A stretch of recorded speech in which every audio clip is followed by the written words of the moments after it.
का देखने का मन है, क्या सुंदर था, तो चले गए वृंदावन, राधा रमण जी को देख लिया, यही सुंदर है।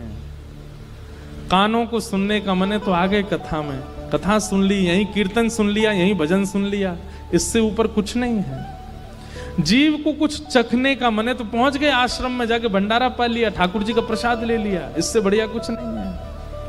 नाथ द्वार चले जाओ, वहां का प्रसाद पा लिया, द्वारिकाधीश का प्रसाद पा लिया। मतलब भगवत संबंधी वस्तुओं को ही अपनी इंद्रियों को देना।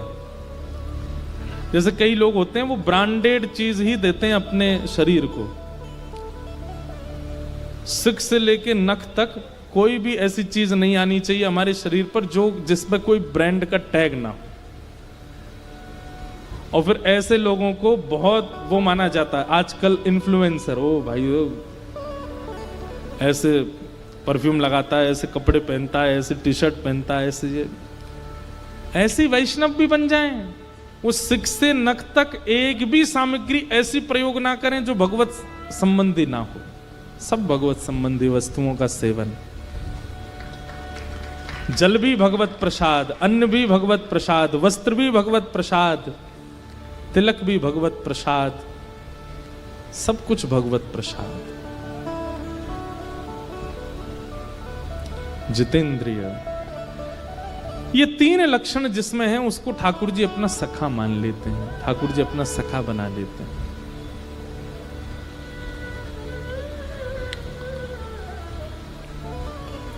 सुदामा जी महाराज अपनी पत्नी के बड़े आग्रह पर द्वारिका गए, कथाएं सबको पता है। द्वारिका जाकर के श्री सुदामा जी महाराज बड़े दीनता में द्वारपालों से कहते हैं कि भैया हम सुदामा हैं, कृष्ण के बचपन के सखा हैं, और हमारा मिलने का बात करने की ऐसी कोई योजना नहीं है, समय हो तो करेंगे, नहीं तो हमको कहीं खिड़की से दर्शन करा दो। कृष्ण मेरे बचपन के सखा हैं, सांदीपनी गुरुकुल में हम दोनों साथ पढ़े। और बंधुओं, सुदामा जी कैसे सखा हैं पता है ठाकुर जी के? ठाकुर जी सो जाते हैं रात में और सुबह उठ करके पढ़ना है, गुरु जी सांदीपनी उपाध्याय जी परीक्षा लेने वाले हैं, सुदामा जी उठाते हैं, लाला उठ जा परीक्षा है आज। ठाकुर जी कहें तू पढ़ ले, मैं बता दियो। सुदामा जी पढ़ते हैं, अध्ययन करते हैं, और सुदामा जी अपनी परीक्षा पर ध्यान नहीं देते हैं, बैठे बैठे लाला की ओर देखते रहते हैं। जैसे ही प्रश्न जो गुरुजी ने लिख करके दिए हैं उन प्रश्नों में कोई कठिन प्रश्न आता है तो ठाकुर जी इशारा कर देते हैं, चौथो बता दे। तो फिर सुदामा जी, अब इससे कोई इन्फ्लुएंस मत हो जाना, ठाकुर जी भी तो चीटिंग करते थे। ये ठाकुर जी को कोई ज्ञान की आवश्यकता, वो ज्ञान के भंडार हैं, वो तो लीला कर रहे हैं सुदामा जी के साथ। सुदामा जी ऐसे सखा हैं ठाकुर जी, घनिष्ठतम। जितने दिन ठाकुर जी सांदीपनी विद्यालय में रहे, एक भी दिन ठाकुर जी ने अपनी थाली में भोजन नहीं किया, सुदामा जी की में करते हैं। और सुदामा जी से कहते हैं, देख मैं अभी अभी व्रत छोड़ के आया हूं सुदामा। बोले तो मोय अपने हाथ ते पानो ना आवे, यशोदा मैया अपने हाथ ते पवावे, अब यहां मैया तो है ना, तू पवा दे। तो सुदामा जी पवाते हैं ठाकुर जी को, सुदामा जी खिलाते, ऐसे सखा हैं सुदामा जी। अब कई बातें ऐसी हैं वो मंच से बोलने में अलग अलग ढंग में ले जाते हैं, पर इतनी घनिष्ठता है ठाकुर जी और सुदामा जी की कि सुदामा जी और ठाकुर जी जब वस्त्र धुलते हैं अपने, तो ठाकुर जी धुलने बैठते हैं, गुरु जी देखते हैं, क्योंकि बच्चे सब गुरुकुल में तो सब करते हैं बच्चे, तो गुरु जी ध्यान भी रखते हैं सब करें अपने आप। ठाकुर जी अपने वस्त्र लेके आते हैं धोने, गुरु जी जैसे आगे जाते हैं तो ठाकुर जी के वस्त्र भी सुदामा जी धो दे, तू बैठ जा लाला, तू मत कर, मैं धो दूंगा, और बढ़िया धो देते हैं। कभी कभी सुदामा जी के निजी अंग वस्त्र जो हर कोई नहीं पहनता, ठाकुर जी पहन के भाग जाते हैं। सुदामा जी कहते हैं लाला जी अच्छी बात ना है, वो निजी वस्त्र है, वो भीतर को वस्त्र है, वो तो सबको धारण ना करना चाहिए। ठाकुर जी अरे तू तो मेरा सखा है, तो हम दोनों तो पहन सके, ऐसे सखा है सुदामा जी। ऐसे सखा श्री सुदामा जी महाराज, और द्वार पर आकर के एक बार भी किसी को ये नहीं बोल रहे हैं कि मैं इतना घनिष्ठ हूं, मेरी कहीं दीन दशा देख करके कोई कृष्ण पर प्रश्न ना उठा ले कि इतने घनिष्ठ सखा हो तो तुम्हारी ये स्थिति क्यों है। कहीं मेरी अवस्था, मेरे वस्त्रों को देख करके मुझ पर तो दया आएगी, लेकिन एक प्रश्न भी तो उठेगा, इतने घनिष्ठ हो श्री कृष्ण के और तुम्हारे ऊपर ये इतनी दया भी नहीं करी ठाकुर जी ने। इसलिए सुदामा जी किसी को नहीं बताते, बस इतना कहते हैं हम दोनों सखा हैं। आजकल के लोग पड़ोसी के यहां चाय पी के चला गया प्रधानमंत्री, अपना ढिंडोरा पीटते। हमारे यहीं तो आए थे, यहीं पे ही बैठे थे, हमारे द्वार पे बैठ के गए, मैंने ही मठरी दी थी उनको जबरदस्ती। हम लोग बड़े संबंधों के प्रचार करने में दुगना तिगुना करके बोलते हैं, और एक सुदामा जी हैं जिन्होंने अपनी पत्नी को वर्षों तक नहीं बताया कि श्री कृष्ण मेरे सखा हैं। भैया एक बात कहें,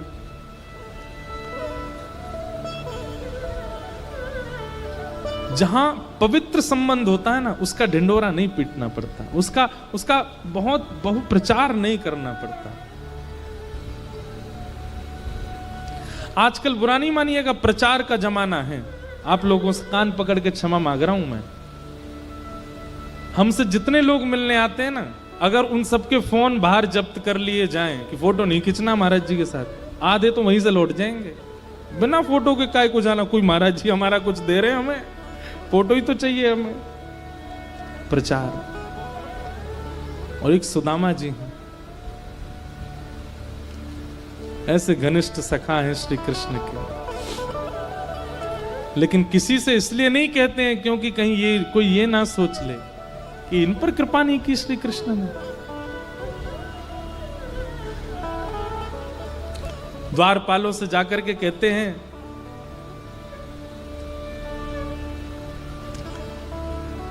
मेरे सखा हैं बचपन के श्री कृष्ण।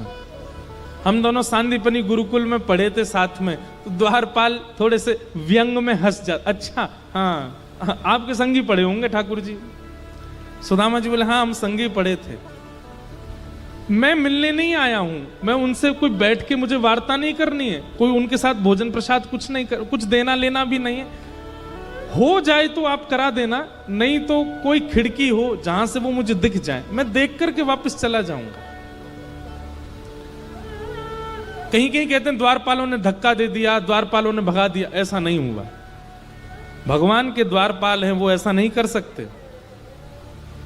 द्वारपालों ने सुदामा जी को बैठाया, पर द्वारपालों को यह विश्वास नहीं था कि ये ठाकुर जी का सखा है।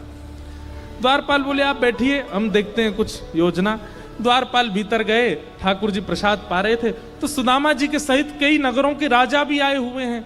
द्वारपालों ने जाकर के कहा फलाने देश के राजा आए हैं। भगवान बोले अभी बैठाओ। वहां के राजा आए, उनको कहो 2 दिन रुकें। वहां के राजा आए, ऐसे करके सब बता रहे थे। वहां के महंत आए, वहां के पुरोहित आए, आदि आदि सबका बताते हुए ठाकुर जी हम भूल गए बताना, एक ब्राह्मण और आया है। अच्छा कौन है? अपने आप को आपके बचपन का सखा बता रहे हैं, ऐसा कह रहे हैं कि आपके संग विद्यालय में पढ़े सांदीपनी गुरुकुल में। लेकिन ठाकुर जी तन की स्थिति तो बहुत दयनीय है उनकी। उनके वस्त्र ना जाने कितनी जगह से तो रफू हुए और तन पे हड्डी इतनी है कि उंगलियों पर गिन लिया जाए। बीच बीच में प्रशंसा भी करते हैं, लेकिन इन सब के बावजूद भी ललाट पर तेज तो बहुत है उस ब्राह्मण के। ऐसा लगता है कि त्रिकाल संध्या करता होगा। बहुत दूर से चल के आया, पैरों में छाले पड़ गए हैं और कह रहे हैं कि हमें मिलने का ऐसा कोई मन नहीं है। ठाकुर जी अगर अवकाश देंगे तो मिलेंगे, नहीं तो कहीं खिड़की से आपको देख करके जाने को राजी हैं। उन्होंने अपना नाम सुदामा बताया। सुदामा नाम सुनते ही ठाकुर जी स्तब्ध हो गए और ठाकुर जी को वो बात चुभ गई कि पहले राजाओं का परिचय दिया गया, पहले सबके बारे में बताया गया, सबके इतना महिमा मंडन किया गया, और श्री सुदामा जी का नाम अंत में वो भी भूल गया था, याद आई तो बताने लगा। इस प्रकार से परिचय दे रहा है। ये क्या जानता है कि सुदामा मेरे लिए कौन है? भगवान बोले सुदामा आया द्वार पर। जी भगवान, और तुम उनको वहीं छोड़ के आ गए हो? प्रभु आप प्रसाद पा रहे थे, इतना तो ठाकुर जी ने सुना ही नहीं है। थाली सामने रखी है, साक्षात लक्ष्मी पराम्बा जगदम्बा रुक्मणी सामने भोजन हाथ में रोटी परोसने को खड़ी हैं। सब बड़े बड़े ऋषि महा सब वेद ध्वनि कर रहे हैं, ठाकुर जी प्रसाद पा रहे हैं, और बीच प्रसाद में ठाकुर जी अपनी चौकी से कूद पड़े। चाहते तो दंड देते, विलंब चाहते तो दंड देते, समझाते, बात करते, लेकिन ठाकुर जी को इतना सब्र कहां। सुदामा बाहर खड़ा है, नेत्रों से अश्रुधार गिर रहे हैं, दौड़ रहे हैं ठाकुर जी। मुकुट कहीं गिरा है, जैसे कोई बेसुध हो जाता हो, जैसे किसी को अपने तन की सुध ना रहती हो। इस अवस्था में ठाकुर जी आ गए, दौड़ पड़े द्वार पर, मेरा मित्र सुदामा आया है, मेरा सखा आया है। आज वर्षों बाद सुदामा को देखने जा रहे हैं। 7 देहरियां हैं ठाकुर जी के भवन में। हर देहरी पर बड़े बड़े राजा, बड़े बड़े सैनिक, बड़े बड़े गाजे बाजे बजाने वाले खड़े रहते हैं ठाकुर जी के स्वागत सम्मान में। हाँ, सब ठाकुर जी को देख रहे हैं, और ठाकुर जी की इस आतुरता को देख के सब पीछे दौड़ रहे हैं। ऐसा कौन आ गया जिसके लिए ठाकुर जी दौड़े चले जा रहे हैं? मुख्य द्वार पर पतले दुबले से सुदामा जी कोने में खड़े हैं। ठाकुर जी को दौड़ता आके देख 2-3 लोगों ने तो कोहनी मार के सुदामा जी को पीछे कर दिया, पीछे हटो, ठाकुर जी आ रहे हैं। और सुदामा जी दौड़े दौड़े आए और मुख्य द्वार पर आकर के मानो जैसे आर्तनाद में, करुण पुकार में ठाकुर जी मेरा सुदामा कहां है? उस भरी सभा में भीड़ लगी थी द्वार पर। तभी ठाकुर जी देखते हैं कोने में सुदामा जी के सजल नेत्र खड़े। ठाकुर जी ने अंक से भर लिया, मेरे सुदामा आ गए हो, मेरो सुदामा आ गए हो, मेरो सखा आ गए हो। बार बार सुदामा जी के मुखमंडल को देखते हैं, फिर से अपने हृदय से लगा लेते हैं, फिर उनके मुख को देखते हैं, फिर हृदय से लगाते हैं। और सुदामा जी को संकोच हो रहा है। ठाकुर जी के स्पर्श के सुख से वो आनंदित हो रहे हैं, पर इतनी सभा देख के वो संकोच कर रहे हैं कि लाला इतनो प्रेम प्रकट मत करे, नहीं तो पर सबरे प्रश्न उठाएंगे। इतना इतना प्रिय सखा और ये दशा में।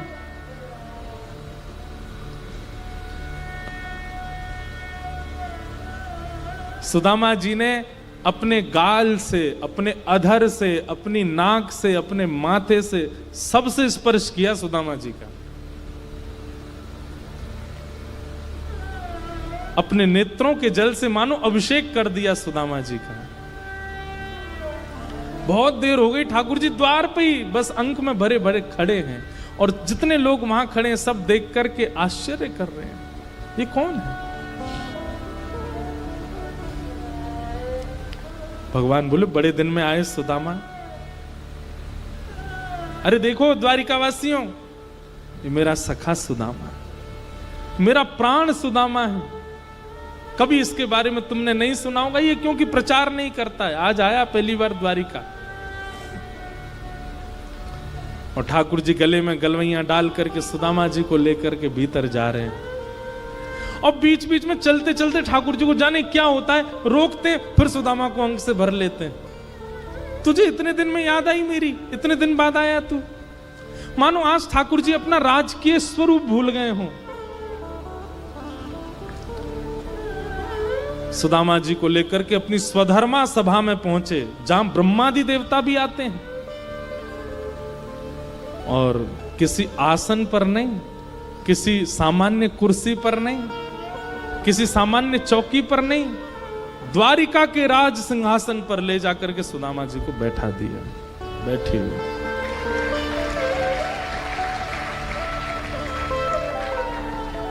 सुदामा जी बोले, लाला मैं यहाँ को अधिकारी ना हूं। ठाकुर जी बोले, आपका अधिकार मुझसे अच्छा कोई नहीं जानता, बैठ जाओ चुपचाप, यहीं बैठो। और रुक्मणी जी को इशारा किया, देख क्या रही, जल्दी पात्र लाओ, चरण धोने सुदामा जी के। ठाकुर सुदामा जी बोले, लाला ये सब मत करें, वो बहुत संकोच है। और भीड़ लग गई है वहां पर, और सब आश्चर्य में देख रहे हैं, ऐसा क्या है इस पतले दुबले ब्राह्मण में जिसके लिए ठाकुर जी ये सब कर रहे हैं। सुदामा जी के चरणों को एक परात्म पद रहा। सुदामा जी रो रहे हैं कि जगन्नाथ साक्षात मेरे चरण में बैठे। देख सुदामा सुदामा की दीन दशा, करुणा करके करुणा निधि रोए, पानी परात को हाथ छुयो नहीं, नैनन के जल सो पग धोए। सुदामा जी के नेत्रों से अश्रुजल प्रवाहित होने लगा, लेकिन ठाकुर जी के नेत्रों से प्रवाह इतना तीव्र था कि जल लिए रुक्मणी जी खड़ी रह गईं और ठाकुर जी ने अपने अश्रु जल से सुदामा जी के चरण धो दिए। चरणों की स्थिति देखकर के ठाकुर जी इतनी पीड़ा में आ गए, अपने शीश से सुदामा जी के चरण लगाए और जितना जल एकत्रित हुआ उसको एक पात्र में भर करके ठाकुर जी ने 3 घूंट तो ठाकुर जी ने धारण किए। सुदामा जी रोकने, लाला जी सब मत करे, मैंने पाम भी ना धोए, मैं कितनों दूर से चल के आया हूं। अरे लाला माँ में देख रक्त निकल रहा है, मेरी एड़ी फट गई है, ये सब मत करे लाला। ठाकुर जी कह रहे चुपचाप बैठे रहो, कुछ मत बोलो। ठाकुर जी उसको पान कर रहे हैं।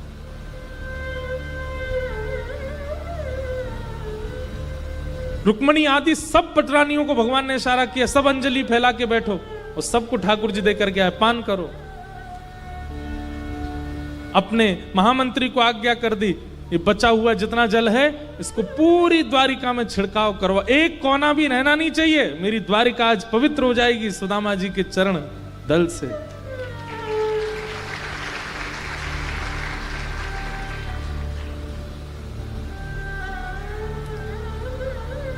इतना मान देते हैं ठाकुर जी। और बैठ गए चरणों को अपनी गोद में रख करके और सुदामा जी से बोल रहे हैं, बहुत दिन में आए, मेरी याद ना आवे तुम्हें?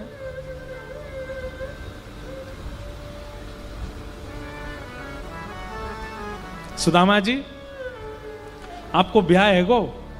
ठाकुर जी पूछ रहे हैं। सुदामा जी बोले हाँ लाला है गो। अच्छा मोए ना बुलायो ब्याह में?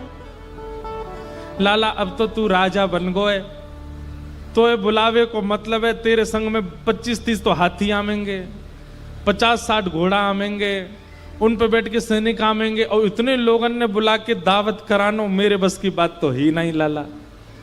हमारे ब्याह में तो हम दुल्हा दुल्हन ही भूखे रह गए, भोजन की व्यवस्था ही नहीं, ऐसा तो ब्याह है तो कैसे बुला? तो लाला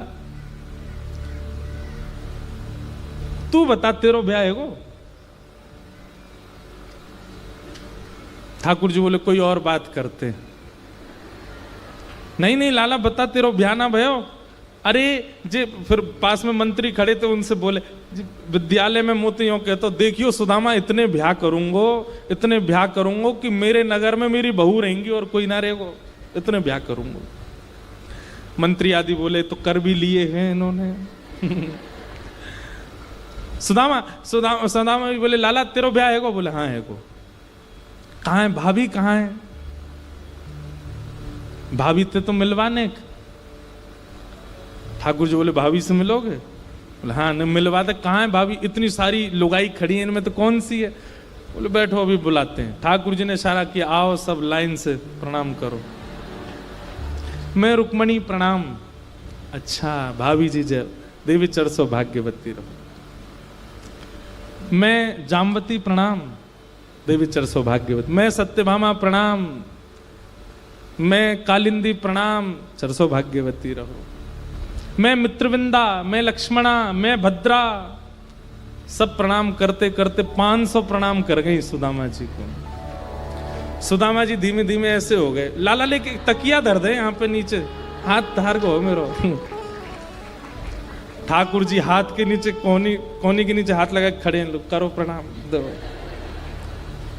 जब 1000 प्रणाम कर गई सुदामा जी बोले लाला पत्रो दुबरो शरीर में तो पधार जाऊंगो।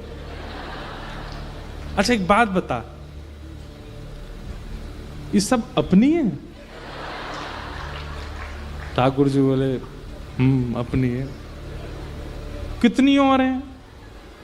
भगवान बोले 1000 चली गई, अभी 15,108 और हैं। सुदामा बोले लाला तेने इतने ब्याह किए?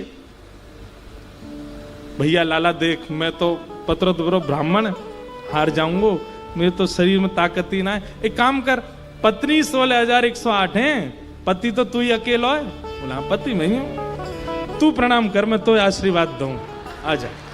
और जैसे ही ठाकुर जी ने दंडवत प्रणाम किया है, आकाश में देवताओं के नेत्र सजल हो गए। साक्षात जगन्नाथ जगत दिहंता जगदाधार सुदामा जी के चरणों में दंडवत प्रणाम कर रहे हैं और ठाकुर जी को आशीष दे रहे हैं। संपूर्ण द्वारिका नगरी के नेत्र सजल हो गए इस प्रेम मिलन को देख करके। सुदामा जी ने उठा करके हृदय से लगाया। ऐसा प्रेमत्व है श्री सुदामा जी का और ठाकुर जी का। सुदामा जी से भगवान बोले भाभी ने मेरे लिए कुछ भेजा होगा। एक पोटली में चावल लेकर के गए थे, वो भी पोटली में फटी हुई थी, चावल भी 4 घर के थे। सुदामा जी को देने में बड़ी शर्म आ रही थी। सुदामा जी अभिमानी नहीं, अभिमान करेंगे किस बात का, और होना भी नहीं चाहिए, लेकिन स्वाभिमानी है सुदामा जी, अपने स्वाभिमान की, और स्वाभिमानी व्यक्ति को होना चाहिए। सुदामा जी को लगे ये सबके सामने नहीं दिखाऊंगा, नहीं तो लोग यही पे प्रश्न उठाएंगे कैसे सुदामा, और अभी भी उठा ही रहे होंगे। ठाकुर जी ने पोटली छीन ली, खोल करके देखा तो 4 जगह के चावल देख करके ठाकुर जी समझ गए एक भी दाना इसके घर का नहीं है। और ऐसी स्थिति में सुदामा कभी शिकायत नहीं करता। भगवान ने एक मुट्ठी चावल खा ली, बोले मैं इंद्र की संपदा सुदामा को देता हूं। दूसरी मुट्ठी चावल खाई, बोले इंद्र की संपदा कमे, मैं तीनों लोगों की संपदा सुदामा को देता हूं। और तीसरी मुट्ठी चावल खा के ठाकुर जी बोले तीनों लोग भी कमे, मैं लक्ष्मी को इसकी दासी बनाता हूं। रुक्मणी जी ने हाथ पकड़ लिया, बोले मैं आपके पास ही रहूंगी, लक्ष्मी को दासी मत बनाओ। लेकिन ये सब बोल करके नहीं कर रहे हैं ठाकुर जी, बस 3 मुट्ठी चावल पा गए। लक्ष्मी जी ने देख लिया, रुक्मणी जी ने देख लिया कर क्या रहे हैं। सुदामा जी बोले लाला अब बहुत विलंब है, क्यों मैं वापस जाऊं? ठाकुर जी बोले जाओ, फिर आ जाओ, आते रही हूं, अगली बार भाभी को लेके आई हूं। और श्री सुदामा जी महाराज जैसे ही अपने नगर को निकले, कुछ दिनों बाद जब पहुंचे तो सुदामा मंदिर देख डरे महाराज, वहां तो बड़े बड़े महल खड़े हैं।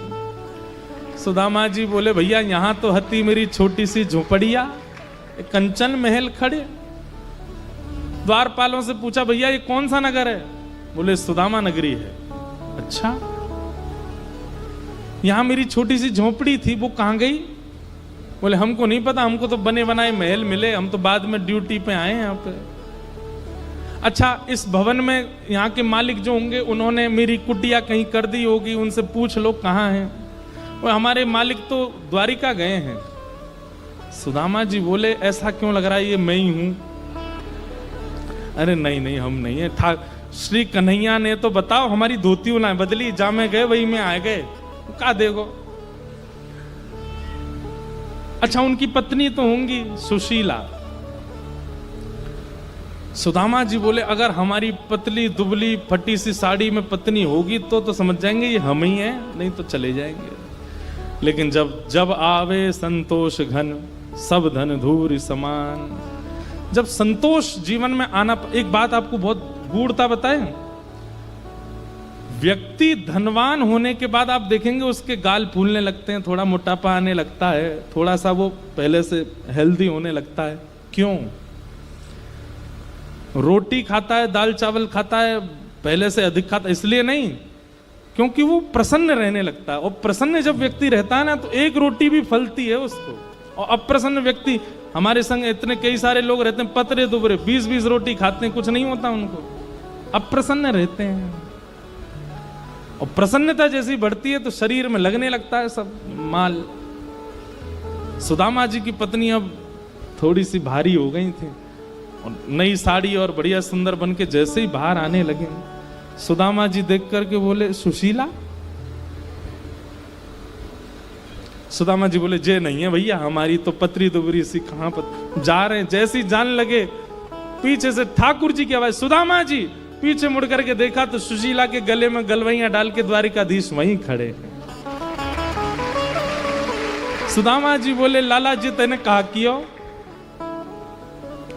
ठाकुर जी से बोले मैंने तो कछू ना मांगी, फिर तेने काय को दियो मुझे? ठाकुर जी बोले जो मुझसे कुछ नहीं मांगता उसको तो मैं खुद को दे देता हूं सुदामा जी।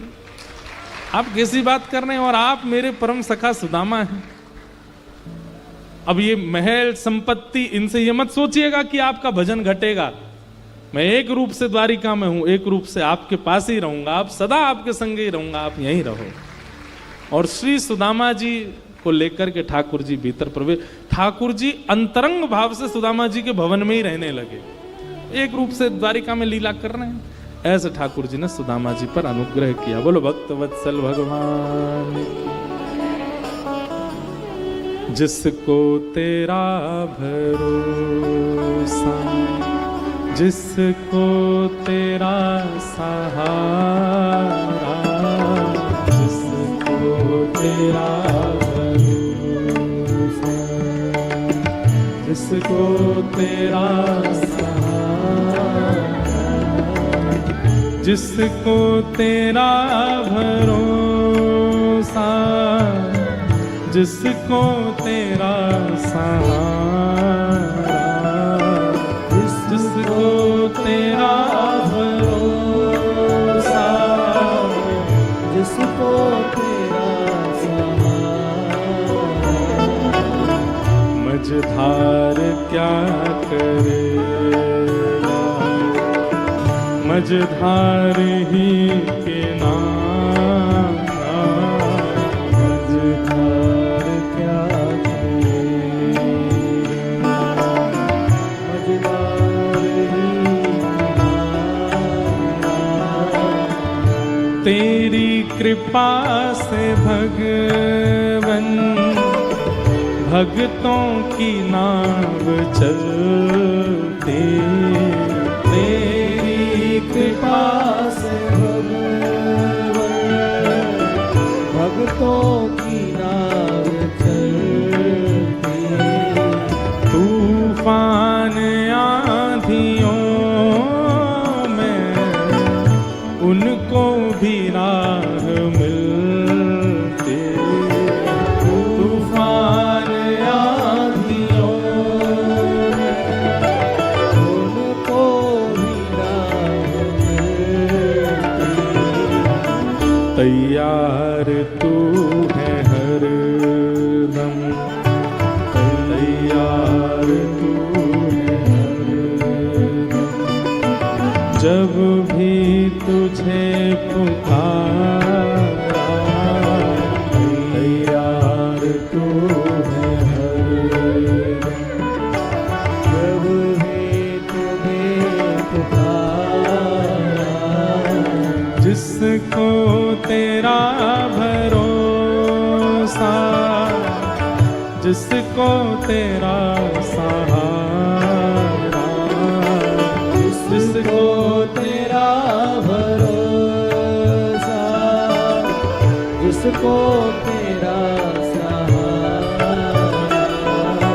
जिसको तेरा भरोसा, जिसको तेरा सहारा, जिसको तेरा भरोसा, जिसको तेरा सहारा, मझधार क्या करेगा, मझधार है किनारा, मझधार क्या करेगा, मझधार ही किनारा।